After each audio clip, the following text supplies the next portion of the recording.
my name is Garland. I'm doing my case presentation. Sorry if I'm not looking directly at the camera all the time. My computer is broke, so I can't actually see myself while I'm presenting. My client, her name is Garland. She is age 60 and a female. She is of Native American and African American descent. Her family history is she has angina in her mother and her grandmother. The client's desired outcomes were weight gain, about 10 to 15 pounds, more nutrients and a better diet. She was really aware of the fact that she felt like she wasn't quite getting enough nutrients in her diet. Decreased vertigo incidence. Her vertigo has something that's been really affecting her lately, so she wanted to address that. Decreased anxiety, decreased sugar cravings, and to remove the dark circles from under her eyes. The antecedents and triggers, she's felt unhealthy since she was a child, so she's never really had a point where she felt healthy, but she did lose weight after her first child, and the vertigo and the anxiety and a lot of other things are triggered by sugar, even natural sugar and fruit. Medical diagnosis and health history. She was diagnosed with vertigo, she has gout, ADHD, and when she was younger, heart issues, and also high blood pressure. Her height is 5'7", her weight is 124 pounds, her ideal body weight is 135 pounds, and the ideal body weight percentage is 92 pounds. Her BMI is 19, which is normal. The estimated calorie needs that she needs is 1,680. Protein, about 45 to 56 grams. And fluid, 62 ounces, which she wasn't quite getting on her food log. She's getting about 50 ounces a day, which is not bad. We needed to increase that by like 12. Her diet, she eats less than 3 servings of vegetables a day. There's really no variety in her diet at all. For her 3-day food log, she pretty much ate the same meals every day, which consisted of organic oatmeal for breakfast, salad, a salad with chicken salad, organic chicken salad for lunch, and oven fried natural chicken or farm raised chicken with a vegetable and noodles or rice for dinner. And for her snack after dinner, she ate ice cream, quite a lot of it, which a lot of her calories from her meals came from ice cream at the end of the day. She also had cookies with the ice cream for snacks. She drinks natural sodas and juices a few times a week, drinks coffee occasionally. Her diet is inadequate in a lot of vitamins and minerals. When I inputted her diet, she was deficient in, as far as her diet, B1, B5, B6, folate, vitamin C, D, E, calcium, potassium, and magnesium. She eats 3 meals a day and also snacks on cookies and potato chips daily, but all of her food comes from whole foods and is organic and natural, so that's a plus. The laboratory data, she didn't have any labs for me to look at this time. For the nutrition focused physical exam, I did notice dark circles under her eyes, which is something that she was one of the first things that she wanted to address, and that could be potential allergies, maybe potential milk allergy. I noticed yeast on her tongue, a white coating on her tongue, which could be candida. I noticed spots on the sides of both eyes, which could be potential advanced vitamin A deficiency, and skin tags, which could be a sign of insulin resistance. The systems burden that most stood out, because she checked a lot of yeses on it, was sugar handling and insulin dysregulation, which makes sense with all the issues that she has with sugar. It also, some that had high yeses on them were small intestine, large intestine, cardiovascular, and circulatory. Meds and supplements. She's not on any medication. She was previously on medication for vertigo and some of the other issues, but she doesn't like taking them because they also make her groggy, and she doesn't like that feeling. So the only thing she's on right now is vitamin D by Nutrimetrics once a day, and valerian every night for sleep. Physical activity, no current physical activity except for walking around in the grocery store because she goes to the grocery store every day for fresh foods. She doesn't like frozen foods, or she doesn't like leftovers, so that's her daily trip. That's her exercise. Her lifestyle and stress: for social and family, she rated a 4. Current health a 6, and just life in general was a 4 as well. Her behaviors, beliefs, and readiness: she's 10 on the readiness scale, for ready to really get into changing her diet and going with the suggestions that her and I came up with. She has a lot of nutrition and health knowledge. She's been studying health since she was 19, so she's very aware of different things and very aware of her body. And basically, she just needs a plan mapped out for her to follow.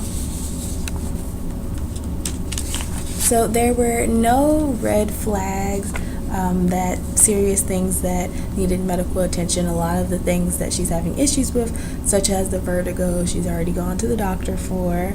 The core imbalances that I chose were nutritional status, and that's because her diet was so low in a lot of vitamins and minerals and different signs. One that I forgot to mention was the ridged nails as well, and the spots on her eyes for vitamin A deficiency, and also neuro and endocrine imbalance because of the sugar handling and insulin dysregulation section, and skin tags for insulin resistance, and just the different issues that she's been having with consuming sugar.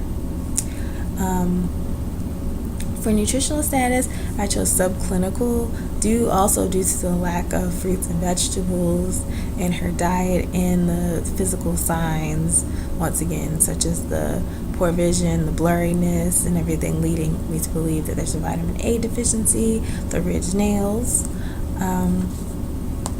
For my PES statement, I put inadequate intake of vitamins and minerals: vitamin A, B1, B5, B6, C, D, E, folate, potassium, and magnesium, related to less than 3 servings of fruits and vegetables a day, as evidenced by the 3-day food log, ridged nails, and spots on the eyes.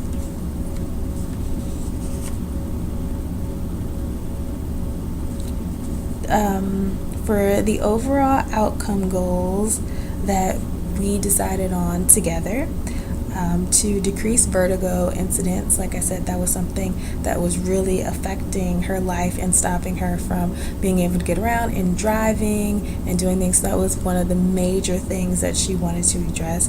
To increase nutrient intake and improve diet, because she feels like overall she would feel 10 times better if she got more nutrients and improved her diet. To decrease sugar cravings, I think this goes along with the insulin and everything, the sugar handling, as far as she definitely has sugar cravings.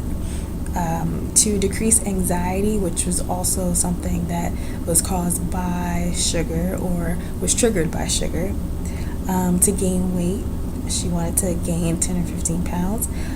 To address the dark circles under her eyes, we discussed addressing the candida or the yeast on her tongue, and to exercise at least 2 or 3 times a week.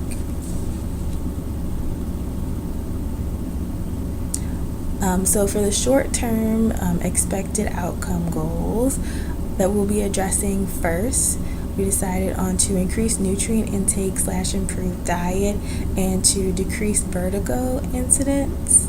And I chose that because that was the main thing she really stressed, that she definitely wanted to change her diet and get more nutrients, and that the vertigo was definitely a big problem.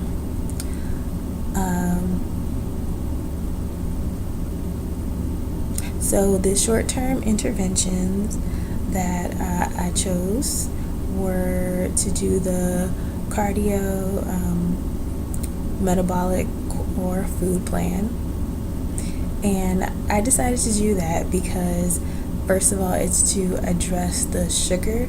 I wanted to do a low glycemic index diet because sugar seemed to be the culprit behind, a lot of her issues. And plus, this diet would help her map out what exactly, what she needed to do to get her adequate servings of vegetables to increase that and to really get a rainbow of foods in there that will help her have a better nutritional status.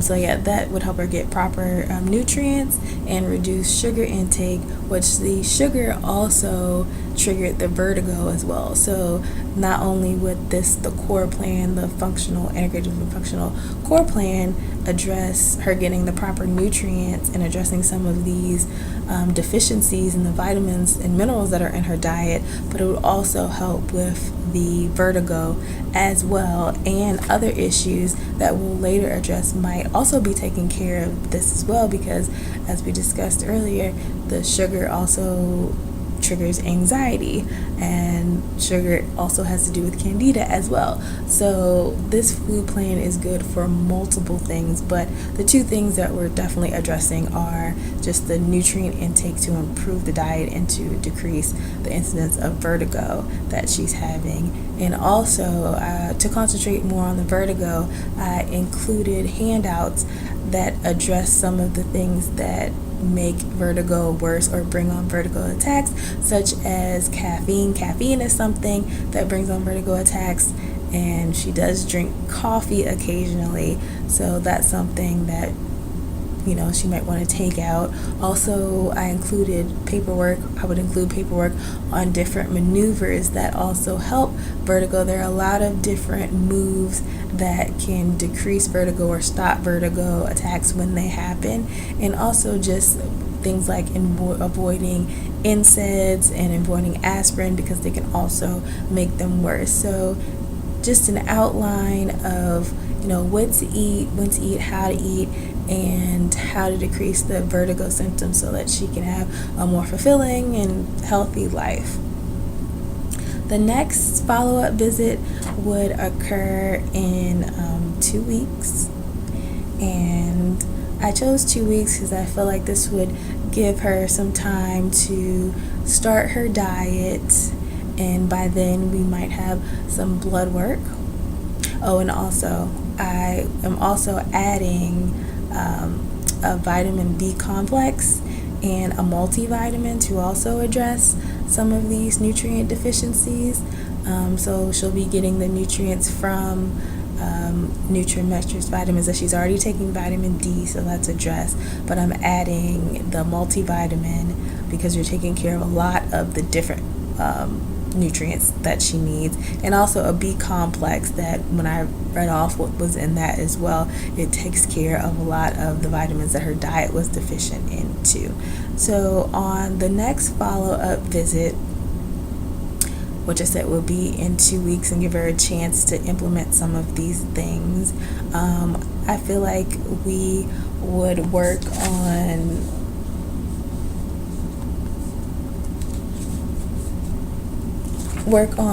sugar cravings, and also the weight.